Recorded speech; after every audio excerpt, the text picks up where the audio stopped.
Just like the variety of plants and life on our native grasslands, South Dakota is filled with diverse partners playing a role in supporting those grasslands. Each episode, Partners on the Prairie will introduce you to those impacting South Dakota's grasslands. I'm your host, Laura Kaler, Director of the South Dakota Grasslands Initiative, a collaborative network of diverse partners who support grasslands as a means of retaining prairie ecosystems, both native and restored, while sustaining rural economies and healthy communities. Nationwide, Ducks Unlimited is a nonprofit known for conserving wetlands and other habitat needs for waterfowl. In the Great Plains region, their work is focused on land that is vital for the nesting and migration of many species, including conserving 3.2 million acres in the region. Bruce Toy, who manages the conservation programs in South Dakota, is here to share about the on-the-ground work that Ducks Unlimited offers in South Dakota. Hi, Bruce. Thanks for joining me today. Hey, good afternoon, Laura. Thanks for having me. Can you start off with sharing an overview of what Ducks Unlimited looks like in South Dakota? Yeah, you bet. So Ducks Unlimited is a nonprofit wetlands conservation organization. Started back in 1937, back in the dirty 30s, when a group of waterfowlers got together and wanted to do something and make a change to help sustain waterfowl populations that they know and love. So starting back 85 years ago, they started working mostly in the Canadian prairies, working on large water projects up in that neck of the woods. But then started working in the Dakotas about 1985, which is when DU started having a presence in South Dakota here. Again, kind of working a lot with working with our public land partners on large dam projects and getting more water on the landscape. The Prairie pothole region, which includes South Dakota, is our number one priority area. The science has told us that this area, which is roughly the size of Texas, if you can imagine that, from northwestern Iowa up into Alberta, this region of our continent creates over about 2/3 of all the nation's waterfowl. So it's really important from a continental perspective to our populations, and South Dakota has a big part of that. So what we do now is really kind of focus on conserving those small prairie pothole wetlands that you typically see in eastern South Dakota that are really so important to waterfowl production. If you think back 13,000 years ago when this area had a large glaciation event, those activities just created a very unique landscape, really from a worldwide perspective, that had abundant grasslands and millions of these small shallow wetlands that created just the perfect place for waterfowl, and really allows us to see those amazing waterfowl populations that we've grown to appreciate. So what we do here now is work with a lot of partners and really just try to be creative and find ways to keep those wetlands healthy and on the landscape. We all know as a lot of our natural resources are generally in decline. We lose grasslands, we lose wetlands every day. We really have to be creative to find ways to keep those on the landscape. So we work with private landowners, we work with our conservation partners, we work in policy. We keep a lot of our ears to the ground to find ways to keep wetlands healthy and on into South Dakota. You spoke a lot about wetlands. What's the relationship of grasslands, and why are grasslands important to waterfowl species? Yeah, that's a good question. We think of when waterfowl come back in the spring after our snow melts, those small prairie potholes fill up with runoff, and they establish the waterfowl establish breeding territories, right? And that's how they kind of set up the excellent waterfowl production we have in South Dakota. But most of the ducks that we have here are top 5 species here, which includes mallards, northern pintails, blue-winged teal, northern shovelers, and gadwalls. Those are all upland nesting ducks. So although they establish territories on wetlands and feed on those wetland vertebrates, they actually build their nests in adjacent perennial vegetation. Sometimes up to a mile away from any water source. So it's absolutely important to have grasslands in addition to those wetlands in South Dakota, so they have the excellent breeding habitat that they're used to. Also, just indirectly speaking, wetlands in general are healthier and more sustainable within grassland systems. So if you have a pasture scenario with acres of grassland and multiple wetlands within it, those wetlands are generally just in better condition and more likely to be on the landscape than they are in a cropland or more urban environment. So if we can keep healthy and productive grasslands on the landscape, we're more likely to keep those embedded healthy wetlands as well. Yeah. It is, of course, one of those things that's a system and everything works well together. When you're thinking of the ideal grassland habitat for those nesting ducks, what does that look like? Does it matter what types of grasses and what that pasture looks like? Yeah, really, strictly from a waterfowl perspective, they aren't too picky. So, some species prefer shorter grass species, some prefer more dense nesting cover. But really, if you have perennial vegetation around wetlands, they will take advantage. But if you think, long-term goals, in my opinion, just diverse native habitats are more likely to be intact in the long term. They're more likely to make money for ranchers. So we're always encouraging more diverse native grassland mixes, just from a sustainability perspective. Yeah. So if a farmer or a landowner wants to work with Ducks Unlimited on improving their habitat, what are some programs or opportunities that Ducks Unlimited offers?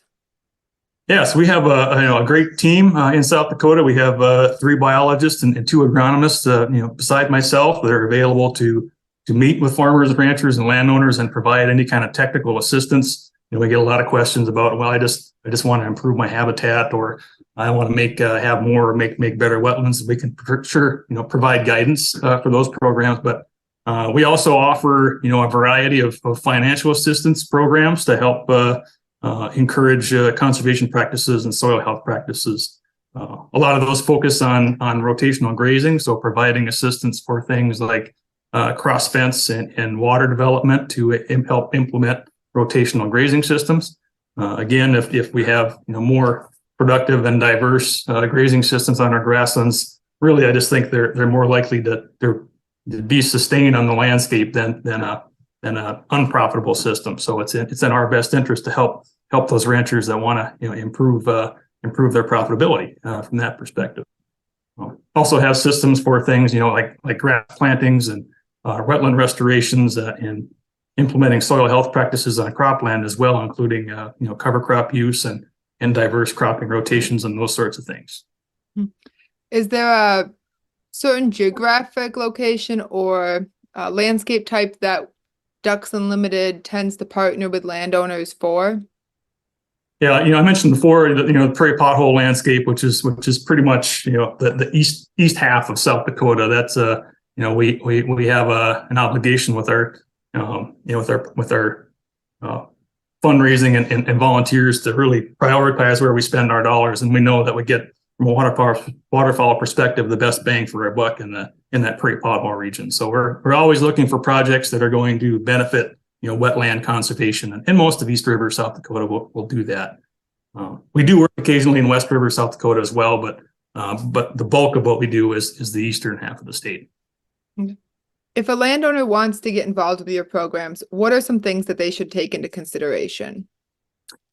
Yeah, generally we want our programs to be pretty flexible and efficient. So, the bottom line and most of our agreements that we have with landowners, the primary commitment is a 10-year commitment to keep your grasslands intact and your wetlands intact. So there's just an agreement from the landowner to not till up those existing grasslands or put in drain tile or those sorts of things. So it's pretty hands off and pretty flexible from that standpoint. We don't generally get into the complexities of a detailed prescribed grazing plan. We put in some sideboards that help encourage a rotational grazing, but we don't want to be out there counting cattle and really getting too bound up on turn in and turn out dates and those sorts of things. So our management plans are generally pretty flexible, but certainly in addition to that, we're encouraging our cooperators to use the existing mentorship programs that our partners like the Grassland Coalition and the Soil Health Coalition have, and say, these folks have done it already, and they're a great asset to South Dakota. So we try to get them to go to workshops and field days and those sorts of things. Absolutely. And through that, once you have the infrastructure in place for them, it's easy to implement the stuff that they're learning from those Right. Yeah. partners. Yeah. Hopefully part of the process. Right. And one of the things that we get asked a lot about our agreements is, questions on public access and those sorts of things. And we don't have any public access terms in our agreements. Certainly encourage that, if folks are, thinking about allowing hunting access on their lands, that's a wonderful thing, but it's not a restriction in our agreements. That's good to know. Thanks. And you have used regional conservation partnership programs through NRCS for some of the work that you do. Can you share some of the projects that have been done, and if there's any upcoming RCPP projects that you're looking forward to? Yeah. So RCPP has been around for a while. It was part of the 2014 Farm Bill, I think, is kind of when it first came out, and we're currently in our third RCPP program right now.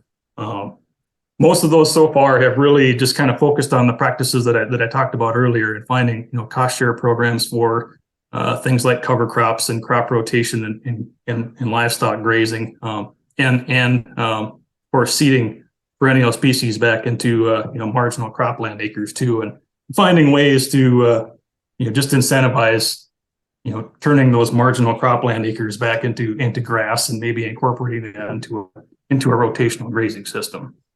Our most recent RCPP, scaling soil health in the Prairie Polygon region, that's a 3-state proposal that includes North Dakota and Montana. We've been delivering that through what's called the alternative funding arrangement. It's kind of a new terminology in the 2018 Farm Bill that just provided a lot more flexibility for the partner. And those programs are actually delivered by DU and DU staff, and it's a DU agreement versus an NRCS agreement. So it's a little different structure, and allowed us to do some things that were pretty innovative and exciting, I think. One of the things we were able to do in our current one is find an incentive to restore those marginal acres back into grass. So not only can we pay for, say, the grass seeding practice, so like a range planting or a pasture and hay planting practice that is similar to what NRCS would offer through a program like EQIP. We can also provide a short-term land rental option.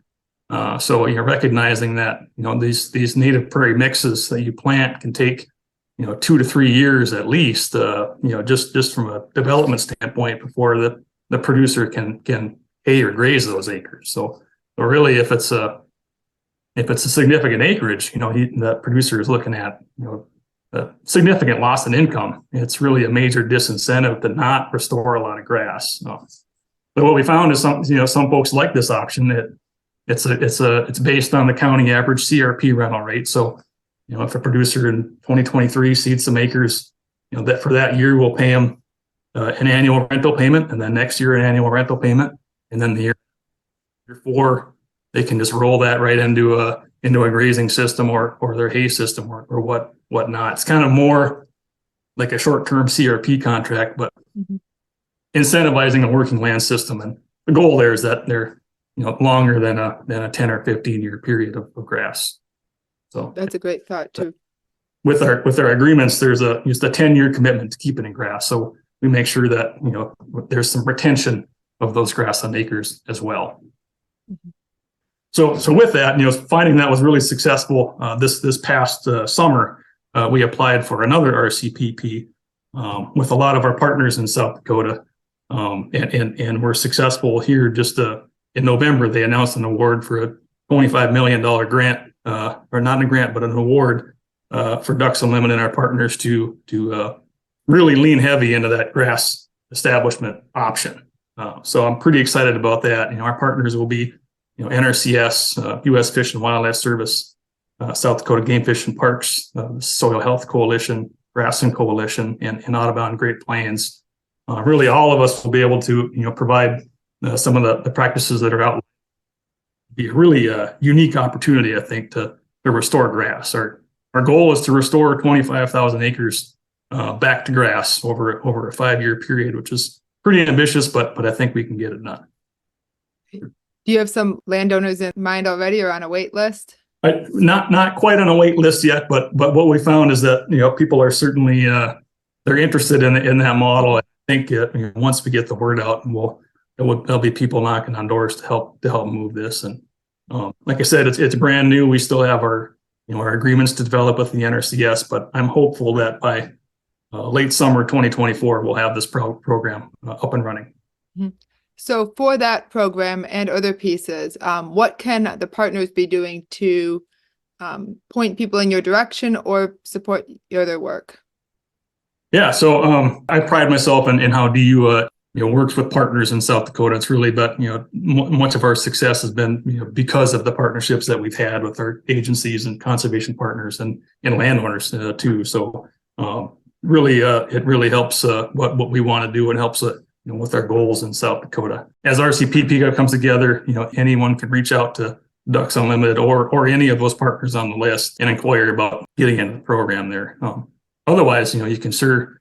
I'm really excited about programs like the South Dakota Grasslands Initiative and the work that you folks are doing to just bring new partners to the table and finding out how what are some of those new collaborative opportunities that can come out of this. So we're always open to opportunities for new partnerships.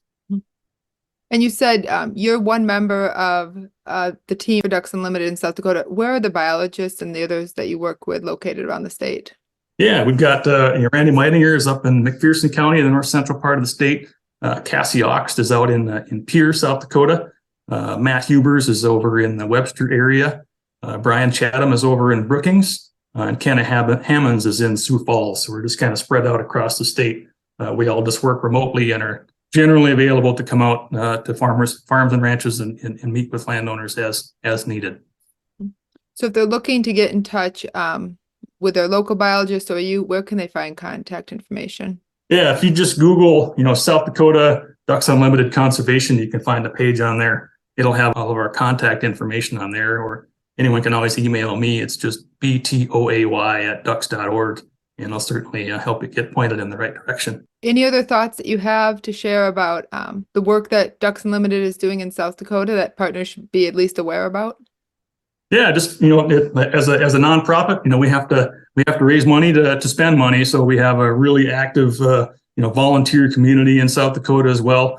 Keep your eyes open for banquets in your local towns, and if you're interested in supporting the cause, reach out to those teams. You can always be a committee team member or just attend a banquet, support the cause, and have a great time. Mm-hmm. At those banquets, is a certain percentage of the funds kept for South Dakota? They're not specifically designated for a state, but given that we are in the highest priority area, it's a lot of those dollars are coming back to South Dakota. So that's one of the things we can certainly be proud of there. Absolutely. It's exciting to see that we have the opportunity and that it's happening here in the state. So thanks. Yeah, you bet. You and your team. All right. Thank you, Bruce, for joining us today. And thanks to our listeners for taking the time to learn about one of your partners on South Dakota's prairies. We encourage you to visit our website, sdgrassinitiative.org/resources to find out more about Ducks Unlimited and find podcasts from other grassland partners.